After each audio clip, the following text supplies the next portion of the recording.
A white coffin with a golden cross sat in the middle of a huge, empty, and dull room. The door to the coffin slowly creaked open. A thick white steam fell out of it. An extremely pale, tall man with long black hair stepped out. The man silently looked around the room before his eyes fell on various things, a few being a door, most likely the exit, and a huge dull curtain. The man silently lifted his palm, raising a finger as the curtain swung open to reveal a huge tinted window. One of the doors to the windows slid open, rays of sunlight seeping in through the open door. He looked outside to see a bright sunny day in a bustling city. He stepped out into the terrace, silently looking down at everyone walking around on the roads. Many schoolboys, schoolgirls, elderly people, and people seemingly late for work swarmed the sidewalk. Suddenly, a thick black substance surrounded him as he morphed into the outfit of an average high school boy. As he walked around the sidewalk, he got multiple side eyes and glances. From girls, interested glances with a light flush on their cheeks, and from guys, surprised and curious glances, but there was the same question in all of their minds. Who is that? As the red light struck the traffic light, he slowly walked to the other side of the road.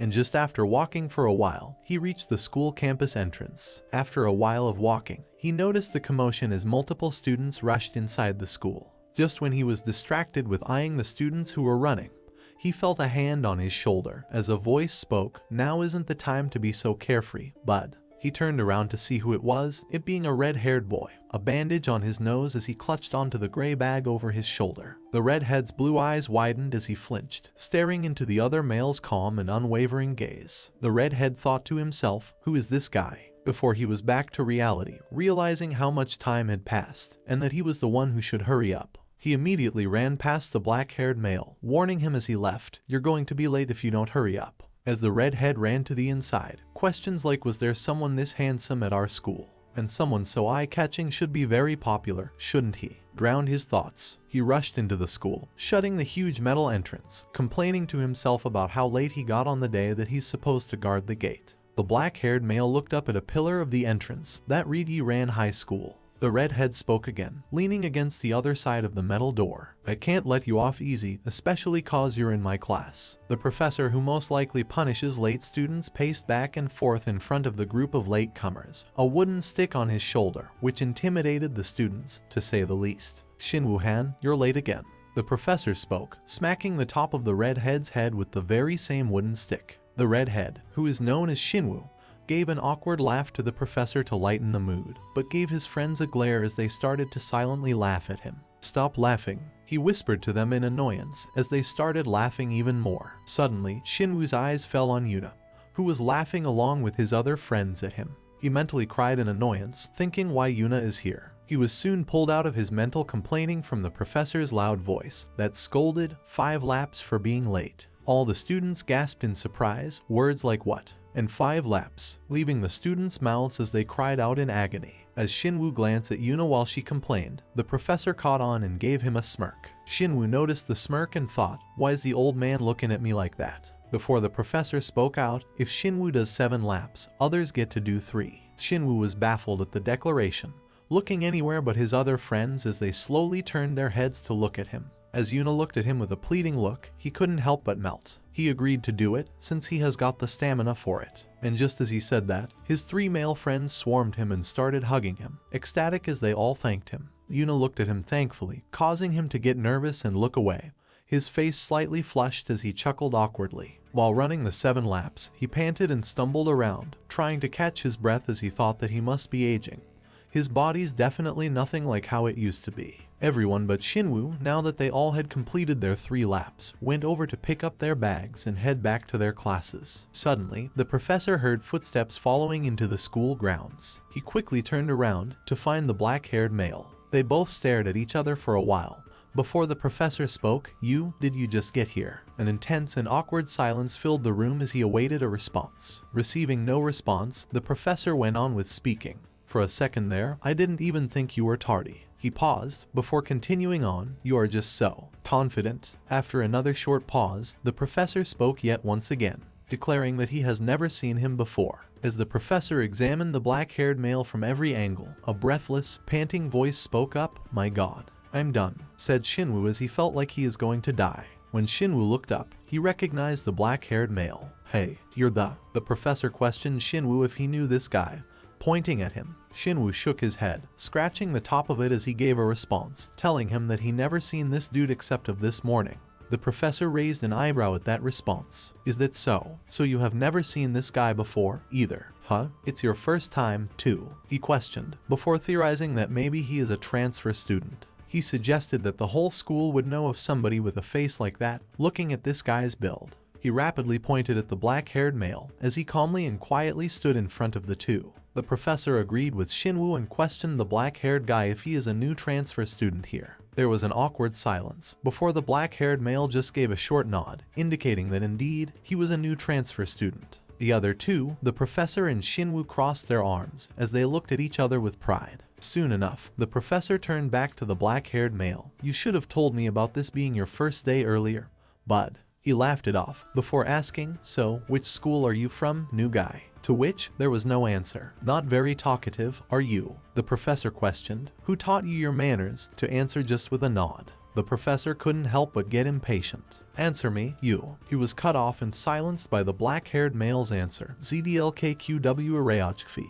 Shinwoo was utterly confused at the saying. "What the hell did you just say?" he thought, before the professor spoke, now much more silent. "He said he's from far away." Shinwoo realized, and thought that he's probably a foreigner. Even though he looks pretty Korean to him, he might be Korean, too. Shinwoo asked the black-haired male, "Hey, are you possibly of mixed descent, or just a foreigner?" To which he earned a simple nod. "Yep, we were right." Shinwoo and the professor smiled in victory, before the professor joked out loud. "Compared to you, the new guy has a completely different vibe. Just look at this guy's legs. They're so much longer than yours, haha." To which Shinwoo winced in surprise, subconsciously looking down at his legs, before letting out a growl of annoyance. Then, he got an idea and laughed out, "You're right. It was the same for me when I compared you to his looks. Haha." To which, they both then started laughing loudly. All of a sudden, the two stopped laughing and turned around, as the professor demanded, "Shinwoo Han, I will be leaving you in charge for taking him to the chairman." Shinwoo was surprised, complaining, "Who? Why me, sir? You're just going to leave, sir?" he questioned, as the professor silently stomped off. "Damn," he muttered in annoyance, turning back to the black-haired male. "Come on, man, let's go." As the two walked through the empty halls, Shinwoo stopped at a door that read chairman's office. Inside sat a man with long blonde hair reading a newspaper as a steaming hot cup of tea sat on the table in front of him. The blonde man put the newspaper down on the white desk, taking a sip of his tea when his piece was interrupted by a knock on the door. "Come in," he said, placing the cup down on its coaster. Shinwoo opened the door as it squeaked, walking in. The chairman looked at him and smiled. "Ah, Mr. Shinwoo, what brings you here? Did you get in trouble again?" Shinwoo laughed, unamused. "Haha, no sir, I brought the new transfer student." "A transfer student?" the chairman questioned. "Mr. Park told me to bring him over to you." Shinwoo answered. "I see, thank you. You may go to class before you get too late," he said, as Shinwoo nodded and left. "Go inside, I'm off to my class," Shinwoo said to the black-haired male, leaving him to go inside. The black-haired male quietly walked into the office, watching as the chairman put his glasses on, looking through files for the transfer student's name. "That's strange. There's no..." He paused as he saw the black-haired male. "Wait, could it be?" The black-haired male spoke up, quiet and blunt. "It's been a while. Frankenstein." The chairman froze in surprise, looking at the black-haired male. The chairman, also known as Frankenstein, kneeled on one of his knees. "Master, you may stand." The black-haired man spoke. "Yes, sir," he said, standing up. The black-haired man sat down on the white sofa. Frankenstein asks him how he has been. The black-haired man tells him that he awoke only recently and asks him how long he has slumbered. Frankenstein replies, telling him that they don't know when his slumber began, but it has been 820 years since they last saw him. He continues to tell him that it was because of their incompetence that they were unable to locate him after he disappeared, and sincerely apologizes to him. The black-haired man had been asleep for a long time, 820 years to be exact. The enormity of his slumber, stretching across centuries, weighed heavily on Frankenstein's mind as he observed his master's awakening. To think that he had gone missing and remained dormant for so many years, only to reappear now in a world so vastly different from the one he had left behind, was nothing short of extraordinary. Frankenstein's thoughts were already racing with questions and concerns. He knew he had to investigate every detail of his master's reawakening, from how it had come to pass to the circumstances that had brought him to this moment. Determined to begin this process, Frankenstein rose, prepared a cup of tea, and handed it to the black-haired man, who accepted it with quiet grace. As his master took a sip from the steaming cup, Frankenstein studied him intently. The years of slumber had not diminished the aura of power and authority that surrounded the man. Frankenstein's concerns turned to more practical matters as he considered the challenges of reintegrating into a world that had evolved drastically in the centuries since his master had last been awake. Language, for instance, was an obvious hurdle, and Frankenstein wondered aloud how his master was adjusting to it. To his relief, the black-haired man replied with confidence, assuring him that his abilities had not waned and that he would adapt to the new circumstances soon enough. It was a relief to hear, though Frankenstein couldn't help but feel a lingering unease. His attention wandered briefly to his master's choice of attire, a high school uniform, which he must have selected to blend into the modern world and avoid unwanted attention. Yet, Frankenstein couldn't help but find the choice both strange and oddly fitting, as if it underscored the gap between the man's timeless presence and the world he now inhabited. The black-haired man's mind, however, was already elsewhere, reflecting on the encounter he had had with the gatekeeper upon awakening. The gatekeeper had been formidable, and the black-haired man, ever observant, noted the changes in his surroundings and the life Frankenstein had been leading in his absence. He inquired whether Frankenstein had been building a new family in the intervening years, a question that carried the weight of their shared past. Frankenstein, ever loyal, dismissed the notion, explaining instead the concept of a school, a place where children were taught and guided. To his master, this was a strange and novel idea, another sign of how the world had shifted in his absence. As the black-haired man sipped his tea, he mused on the changes that had taken place during his long slumber. The modern world was unfamiliar, brimming with complexities and advancements that he would need to understand.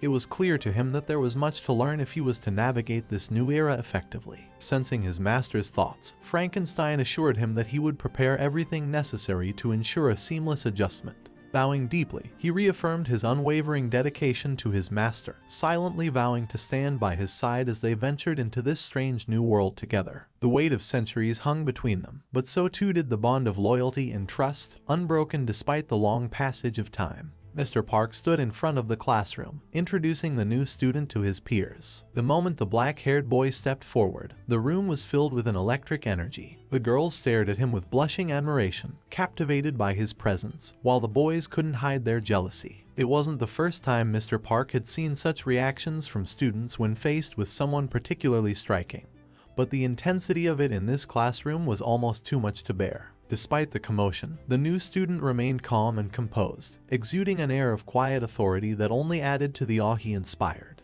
Mr. Park recalled his earlier conversation with the school director, Frankenstein, who had asked him to pay special attention to this boy. According to the director, the new student had been living abroad and was unfamiliar with Korean culture. He had emphasized that any misunderstandings should be handled with patience, as the boy had no ill intentions, despite his seemingly mysterious demeanor. Earlier that day, Frankenstein had addressed the entire school during the assembly, welcoming the students to Iran High School. As he stood before them, his presence commanded respect, and his words carried a sense of gravity. He spoke of free will as a cornerstone of the school's values and encouraged the students to cherish their time there. The teachers and students alike were captivated by his speech, admiring the way he carried himself with such grace and authority. Some students even expressed disappointment when his speech ended so soon, a sentiment that left Mr. Park bemused. It was a rarity to see students wishing for a speech to continue. Frankenstein had later reminded Mr. Park of the new student, reiterating the need for understanding and patience in helping him adjust. Back in the classroom, Mr. Park continued the introduction, explaining that the new student had grown up abroad and was still learning about Korean culture. The students listened attentively,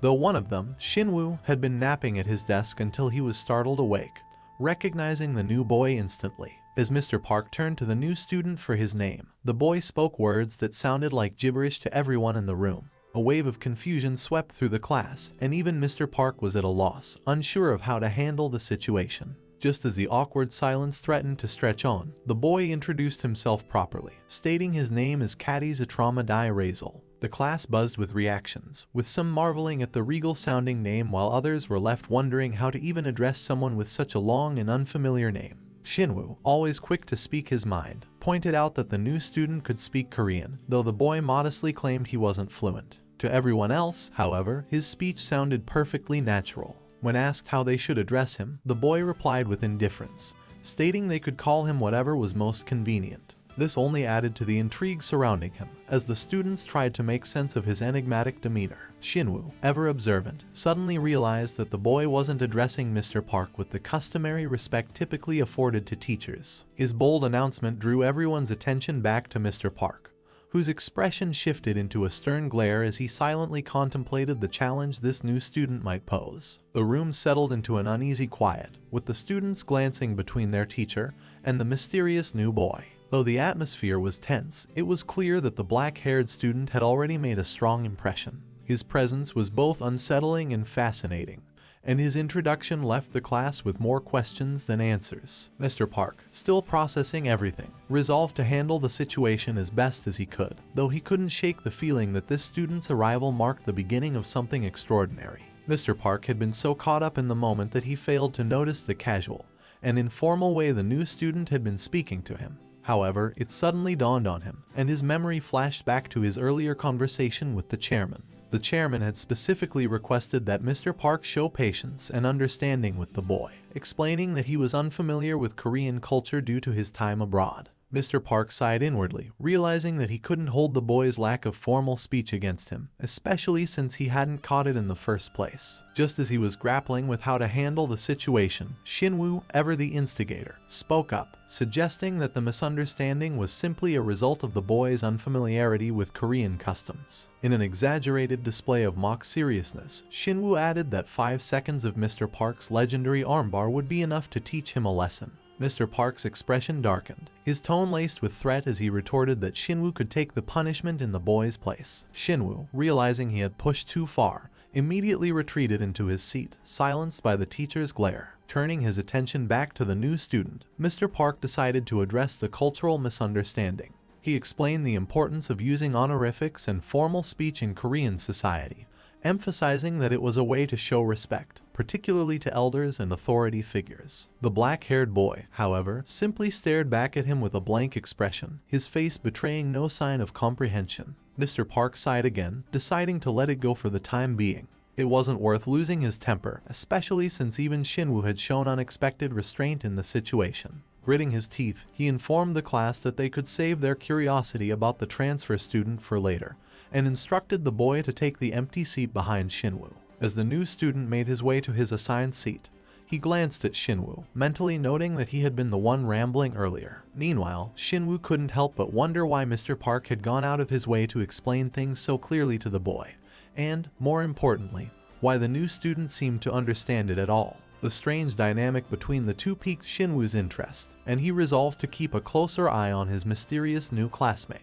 The school bell rang, signaling the start of the next class. The English teacher entered and began the lesson, instructing the students to open their books. However, his attention was quickly drawn to Shinwoo and the transfer student, who were sitting together and sharing a desk. The teacher paused, raising an eyebrow at the unusual arrangement. Shinwoo, ever quick with an excuse, explained that the new student hadn't brought his books, so they were sharing. The teacher accepted this explanation with a nod, but his curiosity wasn't satisfied. He then noticed something else odd and asked why there appeared to be 3 students sharing the same desk. Shinwoo sheepishly admitted that he hadn't brought his textbook either, letting out a nervous laugh and scratching the back of his head in a guilty gesture. The teacher sighed, clearly exasperated, but decided not to dwell on the matter. The lesson resumed, but the strange trio, Shinwoo, the black-haired transfer student, and the unseen air of mystery surrounding them, had already made quite an impression. As the class progressed, the students occasionally stole glances at the new boy, their curiosity and intrigue only growing. Even Shinwoo, despite his usual carefree nature, found himself unusually focused on his enigmatic new classmate, wondering who he really was and why he seemed so out of place in their ordinary high school. The air in the classroom felt charged with anticipation, as if the arrival of this strange transfer student was only the beginning of something far greater. The classroom buzzed with the rhythmic sounds of pencils scratching against paper, and the piercing screech of chalk on the blackboard as the teacher wrote out the lesson. In the back, 3 students sat together at joined desks, a peculiar sight that drew occasional glances. Among them, the new student sat in the middle, his expression eerily calm and unchanged since class began. Unlike the others, he was the only one with a textbook, his posture rigid, his demeanor inscrutable. Beside him, Shinwoo, perpetually restless, slouched over his desk, his head propped lazily on his arms. Drool pooled on the desk as he yawned, his gaze drifting toward the mysterious new boy. Shinwoo couldn't help but observe him with growing curiosity, noting how he hadn't shifted or shown any sign of boredom despite the monotony of the class. What was stranger was how the new boy's eyes occasionally flickered to the other student at the desk, Ik-Han-woo, who was furiously typing on his laptop.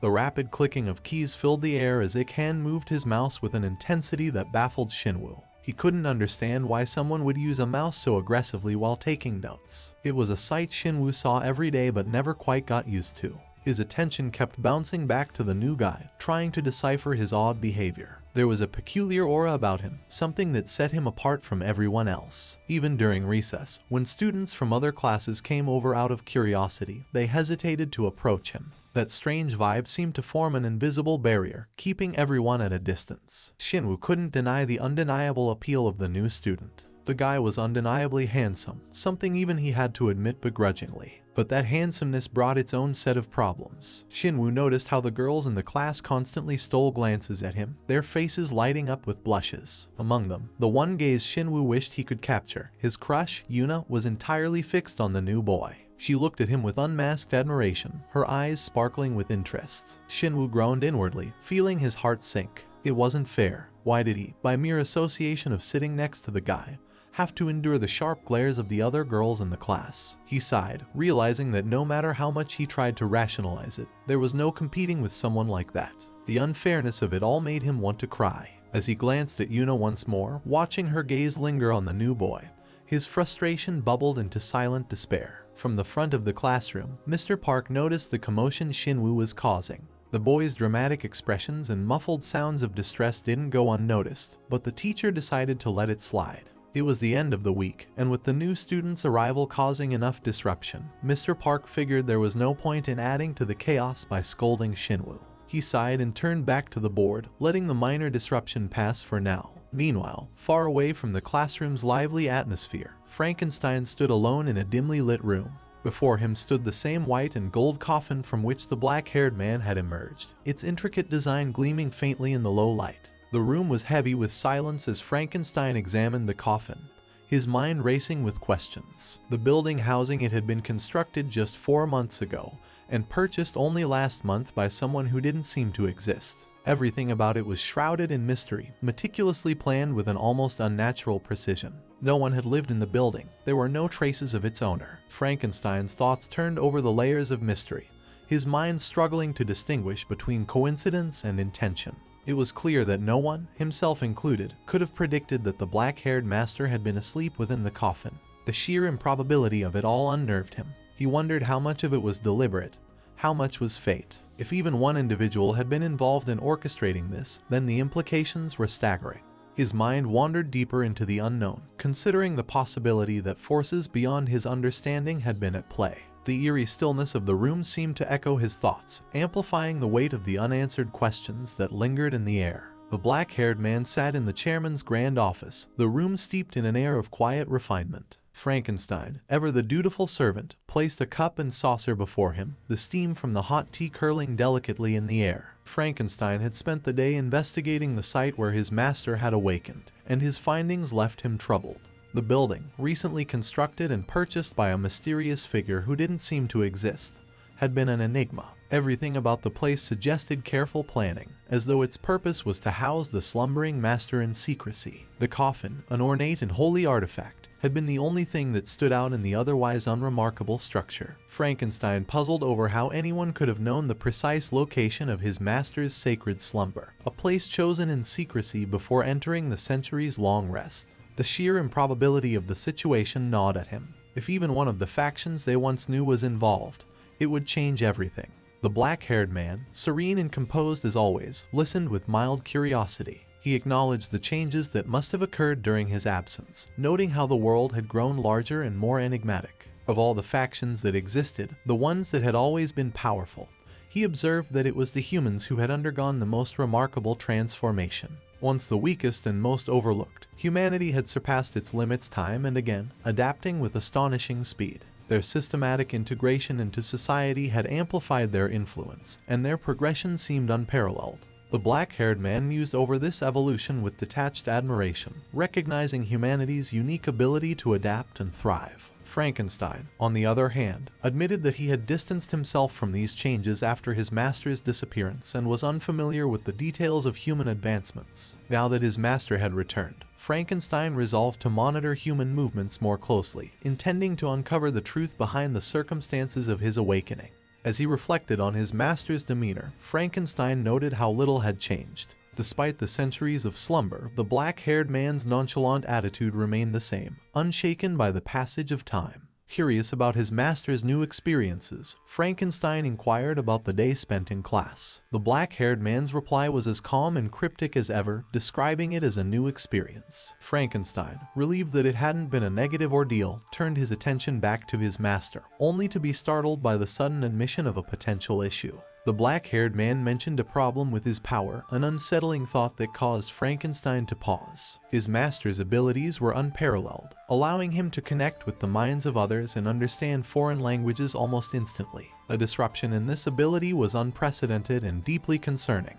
The black-haired man's explanation, however, took an unexpected turn. The issue, it seemed, arose not from anything supernatural but from math class. Frankenstein, caught off guard, flinched at the mention of mathematics. His thoughts raced as he considered the complexity of arithmetic and formulas, something even his master's extraordinary mental abilities might struggle with. He could only imagine how perplexing it must have been to sit through such a lesson. The black-haired man referred to Mr. Park, the teacher, as the gatekeeper, a title born out of misunderstanding but spoken with genuine reverence. Frankenstein stifled a sigh as he realized that his master had mistaken the teacher for some kind of guardian or overseer. Despite the humorous error, the black-haired man's impression of Mr. Park was strikingly positive. He was genuinely impressed by the teacher, convinced of his extraordinary nature from the moment he saw him. Frankenstein, for his part, wondered how he might explain the reality of the situation without shattering his master's perception. As he pondered this, the room fell silent, the faint clink of the teacup punctuating the quiet as the black-haired man continued to muse over his day, his enigmatic aura unbroken. In the dim glow of moonlight filtering through the broken windows, 3 men stood in the room where the white and gold coffin had once rested. The air was tense, thick with the weight of the coffin's inexplicable disappearance. One of the men, visibly agitated and trembling, paced the floor with frantic energy. He muttered to himself, attempting to explain the baffling situation. He insisted that the coffin had been there just days ago, and that no one else could have possibly known about its existence or location. His words tumbled out in disjointed pleas, but his desperation only seemed to irritate his companions. The second man, towering and muscular, loomed in the shadows, his eyes gleaming with a predatory hunger, while the third man, who bore a deep scar across his lips, watched with a cold, unfeeling expression that seemed to weigh judgment over mercy. The scarred man remained silent as the frantic one tried to bargain, promising to recover the coffin if given more time. His pleas were cut short when the towering man spoke, his voice a deep rumble that carried an almost animalistic edge. The question he posed was simple yet horrifying, asking if he could eat the man who had failed them. The words struck terror into the trembling man, who immediately fell to his knees, begging for mercy and promising he would set things right. But his pleas fell on deaf ears. The scarred man gave his cold approval, uttering only a few words that sealed the desperate man's fate. Without hesitation, the towering figure reached out, his massive hand gripping the smaller man's head with brutal force. He yanked him upward as though he weighed nothing,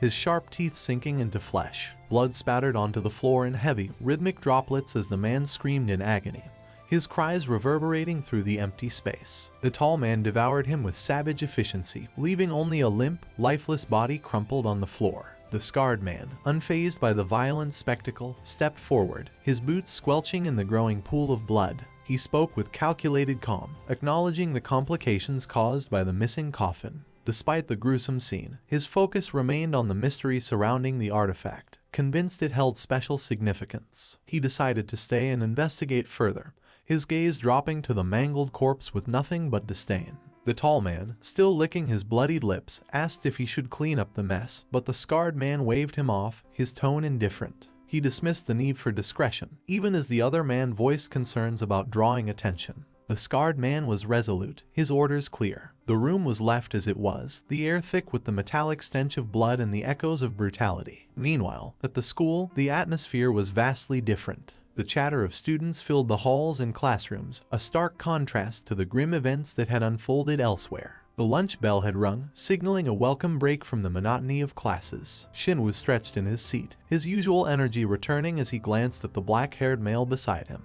The man sat still, his expression unreadable, as Shinwoo observed him with curiosity. It dawned on Shinwoo that his mysterious classmate didn't seem to have any lunch with him, or even money to buy some. The realization amused Shinwoo, who couldn't help but note how unprepared the man was. No bag, no textbooks, no food, no money. Compared to Shinwoo's own chaotic tendencies, this new guy seemed even worse off. Deciding to take matters into his own hands, Shinwoo stood and motioned for the black-haired man to follow him, offering to treat him to lunch. Without a word, the quiet man rose and followed behind, his presence as enigmatic as ever. Before they could leave, the bespectacled classmate who shared their desk arrangement hurried after them, adjusting his glasses as he caught up. His excuse for joining was as clumsy as expected.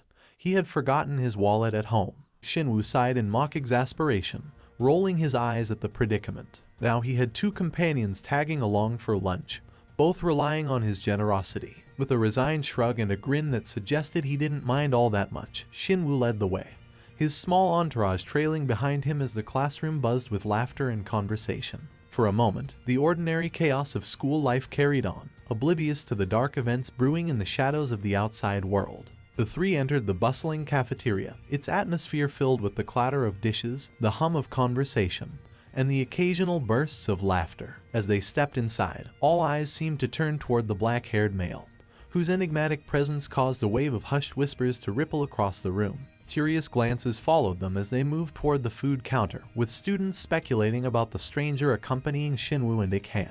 The cafeteria's usual energy felt charged with curiosity and intrigue, but the black-haired male remained silent and unaffected by the attention. Shinwoo, oblivious to the stares, pondered aloud what he should order before enthusiastically requesting a double serving of ramyeon from the cafeteria cook. He glanced back at his companions, asking what they wanted. Ik-han quickly opted for the same, but the black-haired male stood silent, seemingly uninterested or unfamiliar with the process. Without waiting for a reply, Shinwoo ordered 2 more bowls of ramyeon, his usual carefree attitude shining through. With their order placed, he led them to an empty table near the corner of the cafeteria. The three settled into their seats, Shinwoo immediately leaning back with a tired sigh, complaining about feeling old. Ik-han, ever observant, pointed out that Shinwoo's fatigue was likely due to his habit of sleeping at his desk for hours. Their banter continued as the students around them whispered and murmured, all curious about the mysterious new face sitting with Shinwoo and Ik-han.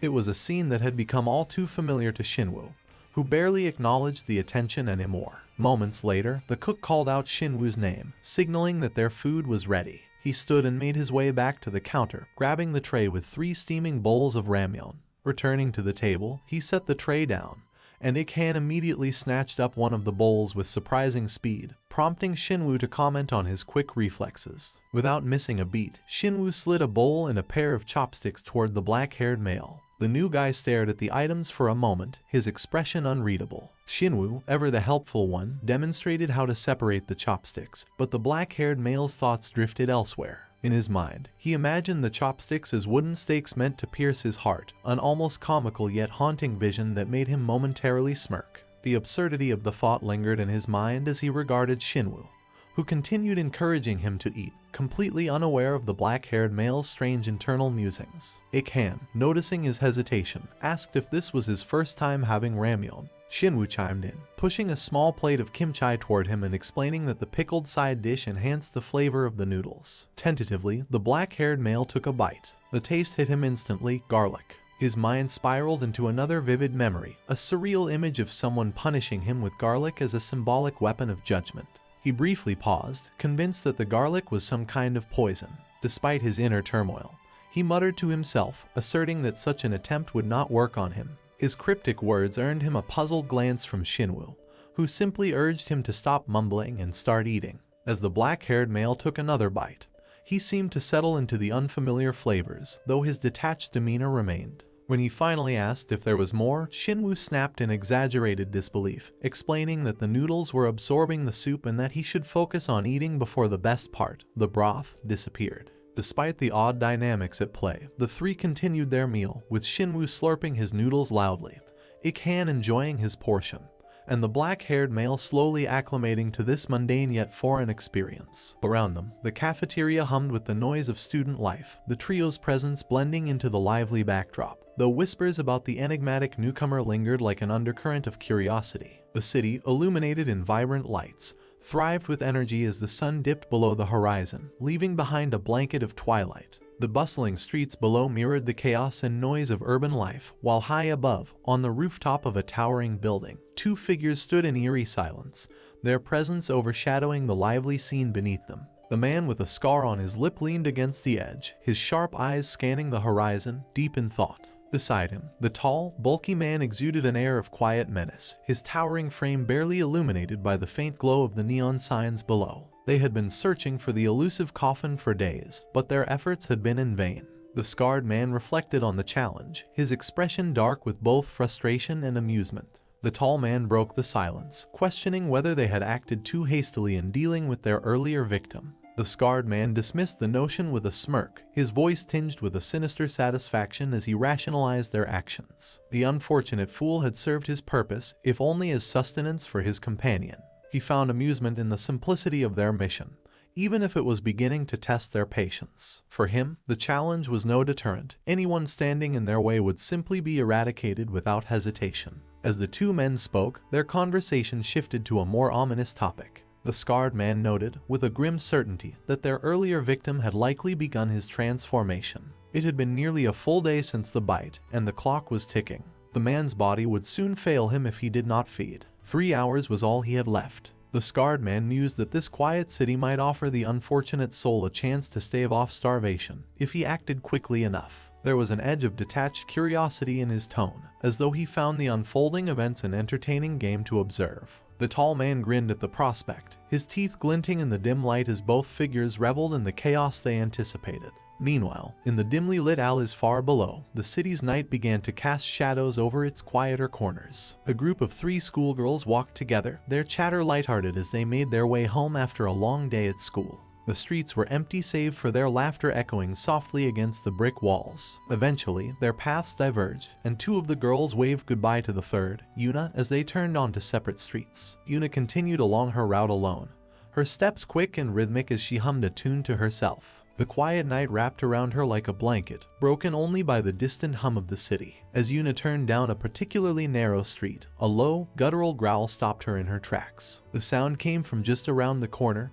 primal and unsettling. Her curiosity, tinged with unease, drew her forward. There, huddled against the shadowed wall, was a man clutching his head, his entire body trembling as though he were in immense pain. His groans were low and pained, his frame hunched as if the weight of his suffering was unbearable. Concern flickered across Yuna's face as she cautiously stepped closer, her voice tentative as she asked if he was all right. It was only when the man lifted his head that her concern turned to horror. His bloodshot eyes locked onto hers, wild and unhinged, as drool spilled from his lips. His mouth parted to reveal sharp, glistening fangs, and a guttural snarl escaped him. Yuna froze, her heart racing in terror as she stared at the monstrous figure before her. He staggered to his feet, his movements jerky and unnatural, and began to close the distance between them. The dim light of the moon revealed his disheveled appearance, his skin pale, and his body trembling with hunger. Yuna's instinct screamed at her to run, but her legs felt like lead as he drew closer. When the man lunged, she finally found her voice,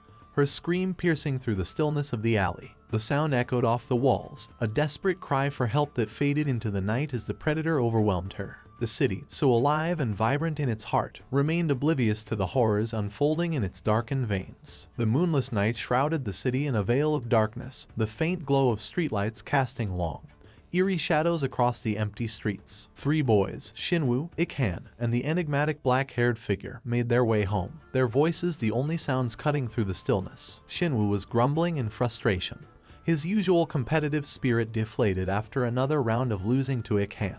The air between them carried a lighthearted tension, with Ikhan wearing a triumphant grin and teasing Shinwoo about his overconfidence. The black-haired boy walked silently beside them, his expression unreadable, as though he were lost in a world separate from theirs. The 2 friends, trying to engage him, lamented his disinterest in their game and joked about teaching him to join next time. Their playful banter came to an abrupt halt when a piercing scream shattered the quiet night. The sound, high-pitched and filled with terror, froze them in their tracks. Ik-han was the first to gasp, his wide eyes searching the surrounding darkness, while Shinwoo's body tensed, his instincts kicking in almost instantly. Recognizing the voice, he broke into a sprint, his heart pounding in his chest. The thought of Yuna in danger consumed him, and his legs carried him faster than he thought possible as he followed the direction of the scream. Rounding a corner, Shinwoo's eyes widened at the scene before him. Yuna was on the ground, her trembling figure recoiling in fear as a grotesque man loomed over her. The stranger was unlike anything Shinwoo had ever seen. His blood-red eyes glowed with a feral intensity, saliva dripped from his fanged mouth, and his movements were erratic, as though he were consumed by an insatiable hunger. Without hesitation, Shinwoo launched himself at the attacker, his anger boiling over into a powerful kick that sent the man flying into a pile of trash bags against the alley wall. The impact echoed sharply, and for a brief moment, the world seemed to still. Yuna stumbled back, collapsing onto her knees, her hands clutching her chest as tears streamed down her face. The other two boys arrived moments later, their expressions a mix of shock and worry. Ik-han quickly crouched beside her, his voice soft and reassuring as he assessed her condition. Though shaken, Yuna nodded weakly, signaling that she wasn't seriously hurt. Shinwoo, visibly relieved, offered her his hand, his concern evident as he helped her to her feet with care. Meanwhile, the black-haired boy's gaze was locked on the attacker. There was something unnatural about the man's movements as he groaned and writhed in the trash heap. His crimson eyes glinted ominously as he slowly pushed himself upright, his head tilting in an unsettling manner. The air seemed to grow heavier as the four of them stared, an unspoken tension building between them. Shinwoo, still catching his breath, furrowed his brows in confusion, unable to comprehend how the man could stand after taking such a hard hit. The stranger's grotesque features became clearer as he straightened, his body swaying unnaturally as low growls escaped his throat. His blood-red eyes glared at them with an intensity that sent chills down their spines. The boys froze, unsure of what to make of the situation. One of them joked nervously, his voice tinged with fear, about the man shooting lasers from his eyes. But the uneasy silence that followed betrayed the seriousness of the moment. As they stood rooted to the spot, it became increasingly clear that this was no ordinary man. The crimson glow of his eyes, the grotesque snarls, and his uncanny resilience were unlike anything they had ever encountered. The boys' lighthearted banter was gone, replaced by a creeping realization that they were facing something far more dangerous and unknown than they had ever imagined. The air around them grew colder as the strange figure took a step forward, his movements deliberate and menacing. In the dim light of the street lamps, the scene was set for a confrontation that none of them were prepared for. The strange man continued to stumble closer, his veiny, elongated hands tipped with sharp, claw-like nails gleaming faintly under the dim streetlights. His appearance was grotesque and entirely non-human, a creature that seemed to teeter on the edge of nightmare and reality. The children felt their hearts hammering in their chests as they stared at him in terror. A cold, primal fear seeped into their bones, making it nearly impossible to move. Shinwoo, however, steeled himself. He knew they couldn't just stand there and wait to find out what the creature was capable of.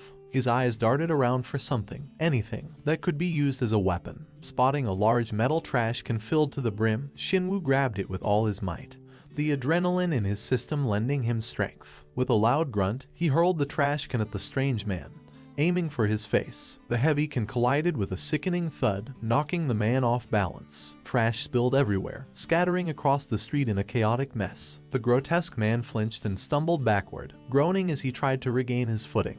For Shinwoo, this was the opportunity he had been waiting for. "Run," he yelled, grabbing Yuna's trembling hand and pulling her away from the scene. Without hesitation, Ik-han followed, his face pale with fear. The three of them sprinted down the street, their footsteps echoing against the silent walls of the surrounding buildings. The only one who remained unmoving was the black-haired boy. He stood rooted to the spot, his posture calm, almost indifferent, as if the unfolding chaos had nothing to do with him. The wind blew through his hair, and he observed the staggering creature with an unnerving stillness. Shinwoo glanced over his shoulder, his heart racing as he saw his companion still standing there. Frustration and panic surged through him. He doubled back for a moment, grabbing the black-haired boy by the arm. "Don't just stand there," he shouted, dragging him along with forceful determination. "We need to get out of here now." Despite Shinwoo's urgency, the boy remained quiet, his dark eyes focused on the scene they were fleeing from, as if contemplating something beyond the others' comprehension. The group kept running, their breaths ragged, while behind them, the sound of rustling trash and low growls grew fainter. Back at the scene, the grotesque man finally pushed himself up from the heap of garbage. He looked around, disoriented, and froze as two imposing figures approached him.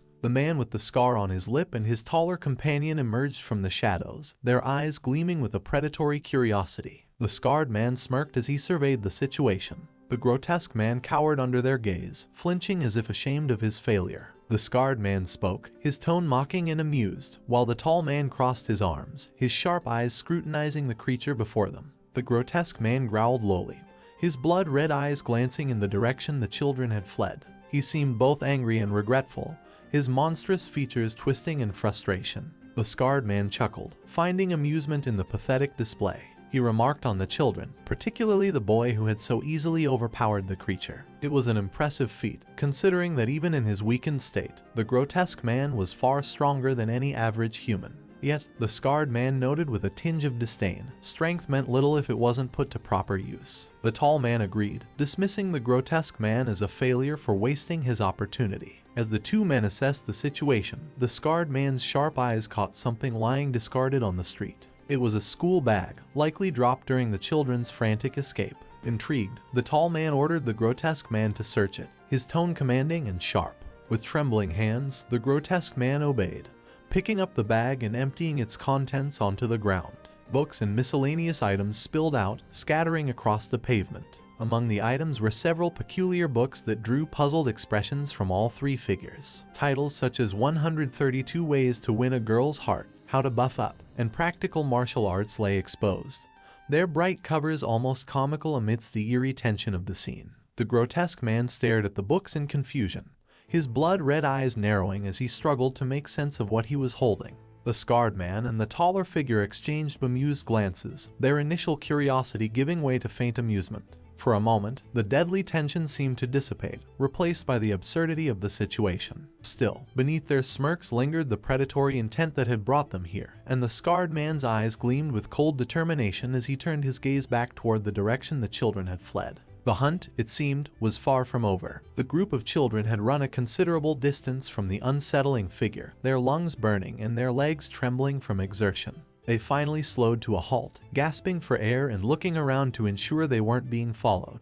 Despite the adrenaline still coursing through their veins, a sense of relative safety began to settle over them. While the others huffed and panted, the black-haired boy, Rai, stood apart from the group, his composure unshaken, as if the chaos they had just fled from was a distant memory that didn't concern him in the slightest. The others exchanged nervous glances, their minds still racing with the bizarre events they had just experienced. The encounter with the strange man weighed heavily on their thoughts. The man's blood-red eyes and the inhuman way he moved replayed in their memories, causing their skin to crawl. Shinwoo, his voice still shaky, tried to describe what he had seen, convinced the man's eyes had emitted an eerie, almost laser-like intensity. His words, though exaggerated in fear, reflected the unnerving aura of their pursuer. Ik-han, ever the rational one, adjusted his glasses and dismissed Shinwoo's claims as a trick of light reflecting off the man's bloodshot eyes. Despite his logical explanation, even Ik-han couldn't deny that the man's appearance was far from normal. There was a collective agreement among them. Whatever that man was, he was no ordinary human.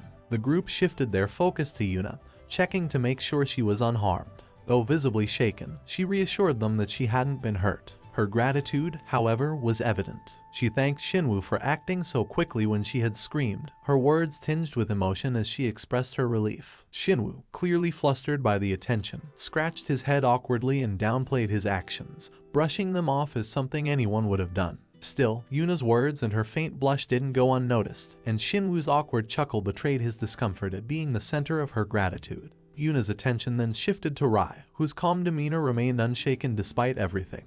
Her smile softened as she thanked him as well, her voice carrying a note of familiarity that surprised the other two boys. They exchanged startled glances when she casually addressed him as Rai. She quickly explained that it was a nickname the girls at school had given him, a shortened form of Raizal. The revelation seemed to deepen the mystery surrounding him, as his enigmatic presence continued to both intrigue and unsettle them. Rai, unbothered by the attention, simply nodded, his long hair catching the soft breeze as he allowed her to address him however she wished. As the group's tension began to ease, Yuna inquired how the boys had ended up together so late at night. Shinwoo explained that they had been hanging out at an internet cafe, a common pastime for them. The conversation shifted once again to Rai, with Shinwoo and Ik-han suddenly realizing they had never asked him where he lived. They assumed it must be somewhere nearby, given how often they saw him around. But when pressed for details, Rai's response was as cryptic as ever. For a moment, his gaze turned distant, as though remembering something from long ago.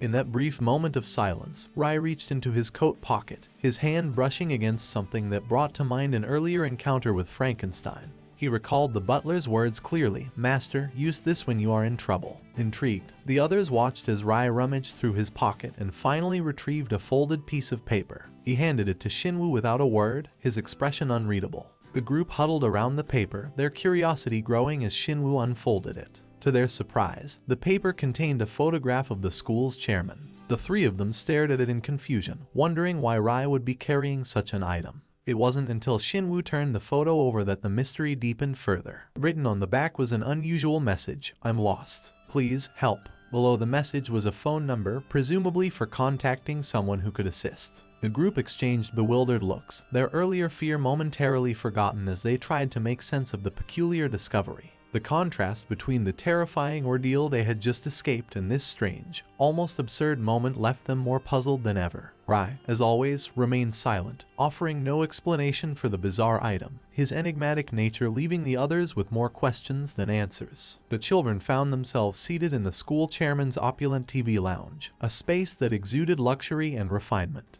The room was adorned with sleek black wallpaper, polished black leather couches, and an extravagant chandelier that sparkled above their heads. A massive LED TV dominated one wall, its sleek design complementing the modern aesthetic of the room. The students couldn't help but marvel at their surroundings, their eyes wandering across the lavish decor, each detail more impressive than the last. It was a stark contrast to the chaos they had just experienced, and the calmness of the space almost felt surreal. As the chairman entered the room, carrying a tray of tea, his warm and pleasant demeanor set the children at ease. Though he hadn't expected guests, he offered them tea and encouraged them to make themselves at home. The children thanked him, eagerly sipping the tea, the warmth of the drink soothing their frayed nerves. Amidst the casual atmosphere, Shinwoo, ever curious, questioned the chairman about Rai's presence in his home.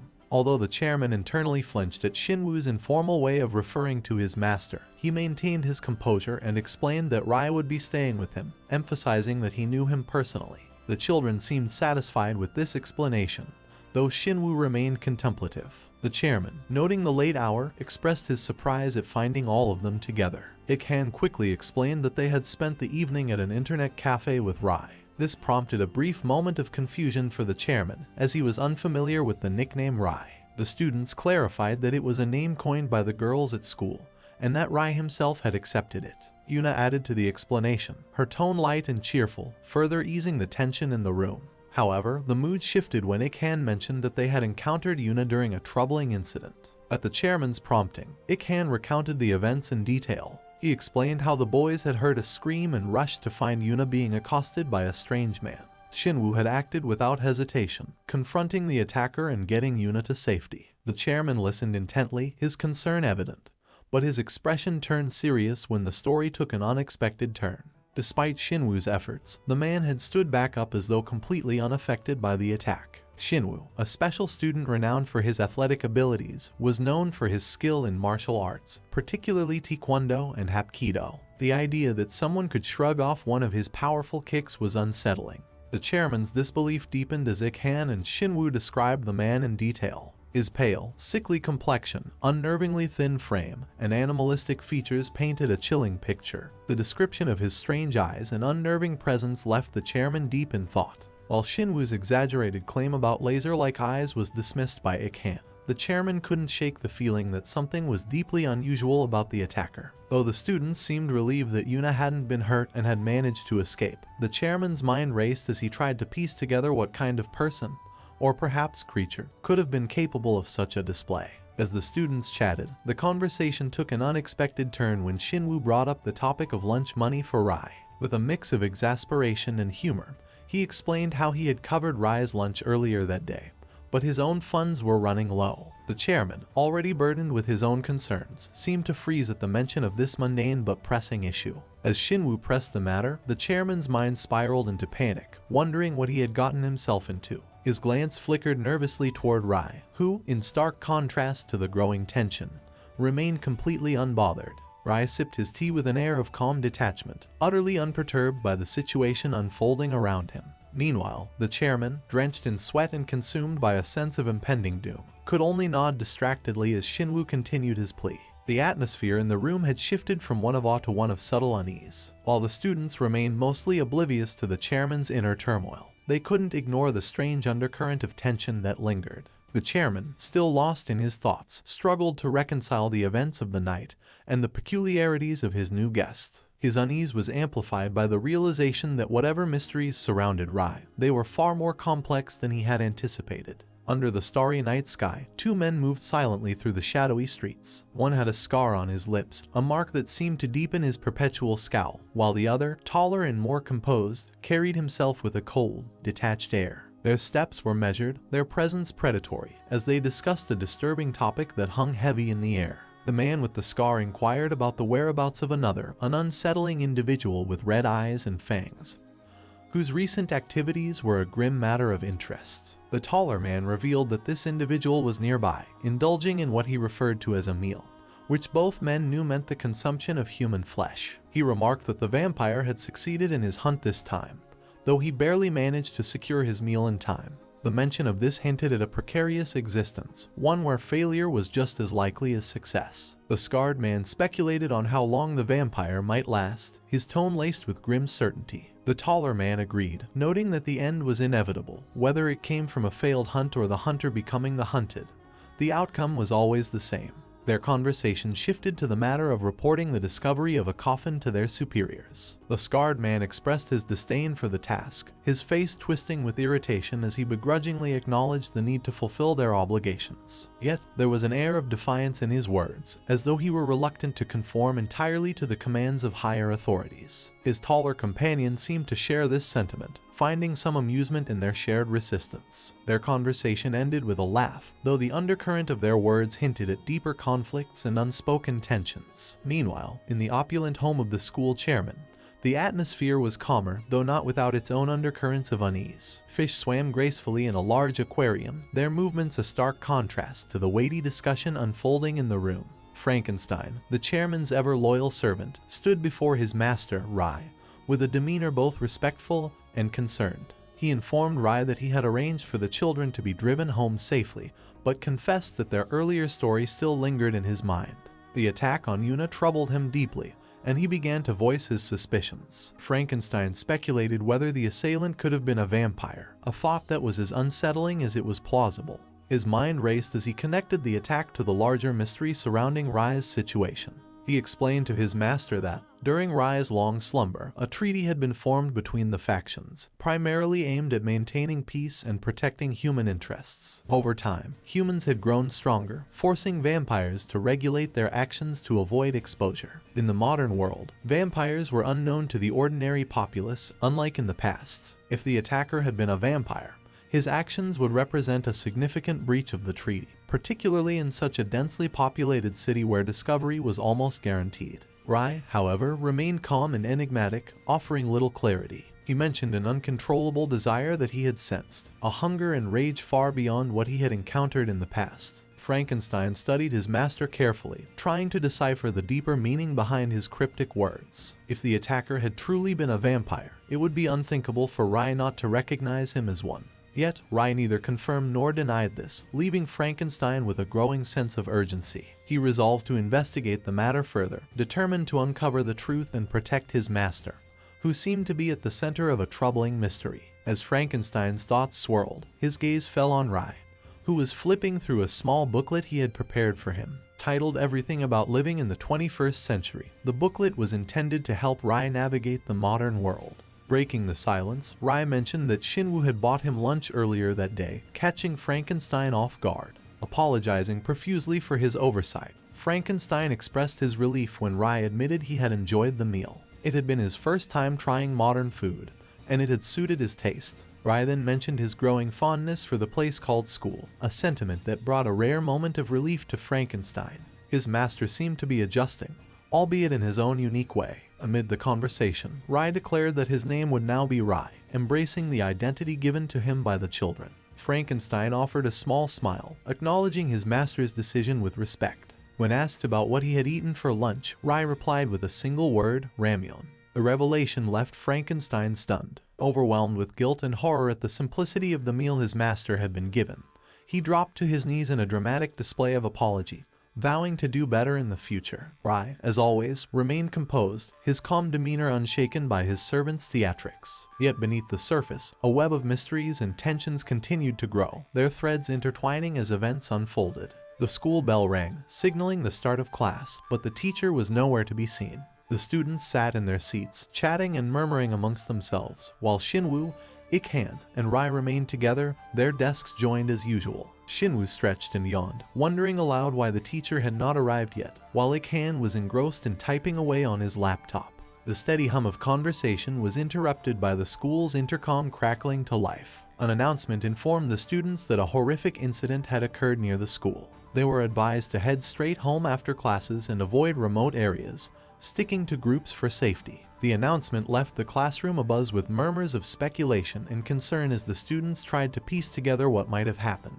Just as the tension began to rise, the classroom door slid open, and Mr. Park, their homeroom teacher, entered, his expression serious. Placing his notebook on the desk, he addressed the class, confirming that an incident had indeed occurred and urging the students to go home immediately after school. When pressed by a curious Shinwoo, Mr. Park revealed that it was a case of homicide, though the details were scarce. The authorities had no information on the suspect, but the circumstances suggested it was no ordinary crime. Mr. Park emphasized the importance of safety, even advising students to skip after-school academy classes if necessary. The students collectively agreed, though the gravity of the situation weighed heavily on them. Turning his attention to a select group, Mr. Park called out the names of Shinwoo, Ik-han, Yuna, and Rai, instructing them to go to the chairman's office. He stumbled over Rai's name, Cadis Etrama Di Raizal, which seemed excessively long to fit in the attendance register. The awkward pause drew a few chuckles, but the group was confused as to why they had been summoned. Shinwoo loudly proclaimed their innocence, drawing skeptical looks from Mr. Park and the rest of the class. With reluctant permission, the four left for the chairman's office. Arriving at the office, Shinwoo knocked on the door before they entered. The chairman greeted them warmly and asked them to sit, expressing gratitude for their safe return home the previous night. However, his tone grew somber as he explained the reason for their summons. The chairman linked the man they had encountered the day before to the homicide, cautioning them to be extra vigilant. Concerned for their well-being, he inquired if anyone had been hurt or noticed anything unusual after returning home. One by one, the students reassured him that they were unharmed. The chairman, though visibly relieved, remained internally apprehensive, silently reflecting on the severity of the situation. If any of them had truly been injured, he reasoned, they would not have been able to attend school so casually. The conversation took an unexpected turn when Ik-han hesitantly spoke up, mentioning something that had been troubling him. Gathering his thoughts, he asked if the murder weapon in the case happened to be a trash can. The room fell silent, and the others exchanged confused glances as Ik-han pointedly accused Shinwoo of being the culprit, recounting how he had witnessed Shinwoo use a trash can to strike the mysterious man during their encounter. The chairman processed this bizarre revelation with a mix of disbelief and humor, noting that the act must have caused considerable pain. However, the absurdity of the moment reached its peak when Shinwoo, glaring at Ik-han, calmly asked the chairman where he kept his office trash can. The chairman, caught off guard, revealed its location under his desk. Ik-han, realizing the turn of events, stammered nervously, sensing that he had perhaps overstepped with his accusation. The tension in the room lightened as the chairman observed the group's antics, quietly noting the bond and humor that seemed to unite them even in such strange and tense circumstances. The busy roads were alive with the constant hum of traffic and the bustling crowds that moved along the sidewalks. Among them were groups of high school students heading home together, their chatter and laughter adding to the lively atmosphere. One group stood out amidst the crowd for their boisterous energy: Shinwoo, Yuna, Ik-han, and Rai. Their voices carried over the din of the street as they walked together, their bond evident in their carefree demeanor. Despite their lively conversation, there was a tension beneath the surface, one tied to the unsettling events that had occurred recently. Ik-han rubbed the back of his neck, wincing slightly at the soreness from an earlier playful scuffle. Shinwoo, as usual, had been at the center of it, his high energy and competitive streak never failing to draw Ik-han into his antics. Yuna, walking beside them, smiled at their lighthearted banter but remained quieter than usual. She felt a lingering unease, the shadow of the murder case that had caused their school to release them early weighing heavily on her mind. Although she was grateful to be surrounded by her friends, the recent events were difficult to shake. Shinwoo, ever the optimist and protector, brushed off her concerns with his usual confidence, assuring her that there was nothing to worry about. Ik-han chimed in with his own reassurances, pointing out that their school's chairman had always prioritized the safety of the students, which was why they were sent home early after the incident. Rai walked silently behind them, his calm and composed presence contrasting with Shinwoo's boisterous energy. As they moved through the crowded streets, their conversation shifted to the strange man they had encountered the previous night. The encounter had been brief, but it left an impression that none of them could ignore. Yuna voiced her fears about the man potentially being connected to the murder case, but Shinwoo quickly dismissed the idea, pointing out how easily the man had been overpowered. Ik-han joined in, reminding Yuna that Shinwoo had always been there to protect them, even when they were children. Despite their reassurances, Yuna couldn't entirely shake her fear. The idea of a murderer lurking nearby unsettled her deeply, even as Shinwoo joked about being the one in danger now, given how he had attacked the man with a trash can. His laughter echoed through the busy street, lightening the mood momentarily. In an attempt to distract everyone from the tense topic, Shinwoo suggested they stop by an internet cafe before heading home. His suggestion was met with a mixture of amusement and exasperation from Ik-han, who muttered under his breath about Shinwoo's ability to change topics so suddenly. Nevertheless, the group agreed to his idea, seeing no harm in spending an hour unwinding after the strange day. As they headed toward the cafe, Shinwoo offered to teach Yuna and Rai how to play one of his favorite games, boasting that he would make them experts in no time. Ik-han, ever the skeptic, teased Shinwoo about his tendency to get into trouble at the cafe, warning him not to pick fights with other players. The vehicles roared past them as they continued their lighthearted banter, the city's energy surrounding them as they moved toward their destination. Elsewhere, on the rooftop of a tall building, two men sat observing the city below. Their presence was ominous, their expressions cold and calculating. One of the men, identifiable by the scar running across his lips, expressed frustration at the lack of progress in their current investigation. His companion, an abnormally tall and intimidating figure, suggested a more aggressive approach, proposing they track down everyone who had been near the scene of the recent incident. The scarred man, however, dismissed the idea, unwilling to put in the effort for what he considered a trivial task. As he looked down at the streets below, something caught his attention, a group of students walking together, their uniforms instantly recognizable. He smirked, gesturing toward them as he commented on how their uniforms matched those from Iran High School. His companion followed his gaze, a sinister grin spreading across his face as he recalled the events of the previous night. The prospect of crossing paths with these students seemed to amuse them both, as they relished the idea of using this connection to entertain themselves while waiting for further orders. Meanwhile, far below the city streets, a grotesque transformation was taking place. In the darkness of a drain, the man Shinwoo had confronted the night before was writhing in agony. His body, no longer fully human, twisted and contorted as he grappled with the overwhelming pain. The sunlight had become unbearable, its mere presence searing his skin and forcing him to retreat deeper into the shadows. His face, smeared with blood, bore no trace of humanity, and his breathing came in ragged gasps. As he sat in the suffocating darkness, his mind replayed the events of the previous night over and over again. The memory of Shinwoo striking him in the face with a trash can was like a wound that refused to heal. And with each recollection, his hatred grew stronger. The humiliation he had felt ignited a burning rage within him, one that consumed every other thought. His gritted teeth and trembling fists were evidence of the singular focus that now dominated him: revenge. As his hate festered, so did the unnatural changes within his body. The man, now a creature driven by rage and bloodlust, whispered curses under his breath, his voice guttural and inhuman. He could feel his strength growing, fueled by the intensity of his emotions. The thought of Shinwoo filled him with a violent determination, and the word kill echoed in his mind like a mantra. Every fiber of his being seemed to align with this singular purpose, his transformation accelerating as his desire for vengeance took hold. Above him, the city continued to buzz with life, oblivious to the danger lurking beneath its surface. The students who had unknowingly become the targets of multiple threats walked on, their laughter fading into the noise of the streets as the city's shadows deepened.